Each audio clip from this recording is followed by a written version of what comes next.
Genesis, chapter 14.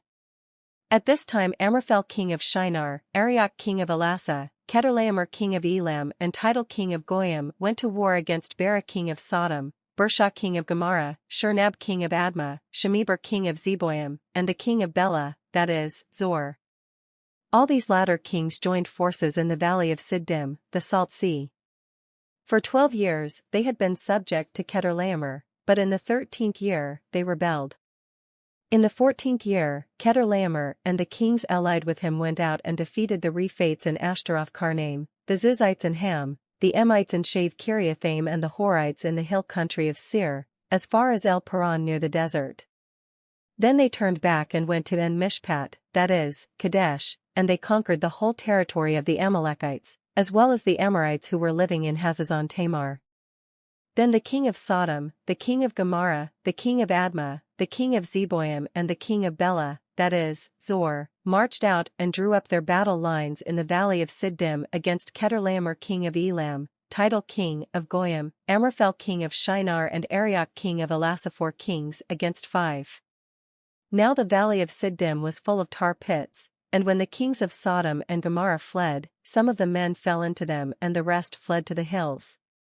The 4 kings seized all the goods of Sodom and Gomorrah and all their food, then they went away. They also carried off Abram's nephew Lot and his possessions, since he was living in Sodom. One who had escaped came and reported this to Abram the Hebrew. Now Abram was living near the great trees of Mamre the Amorite, a brother of Eshcol and Aner, all of whom were allied with Abram. When Abram heard that his relative had been taken captive, he called out the 318 trained men born in his household and went in pursuit as far as Dan. During the night Abram divided his men to attack them and he routed them, pursuing them as far as Hobah, north of Damascus. He recovered all the goods and brought back his relative Lot and his possessions, together with the women and the other people. After Abram returned from defeating Chedorlaomer and the kings allied with him, the king of Sodom came out to meet him in the valley of Shave, that is, the king's valley. Then Melchizedek king of Salem brought out bread and wine. He was priest of God Most High, and he blessed Abram, saying, Blessed be Abram by God Most High, creator of heaven and earth.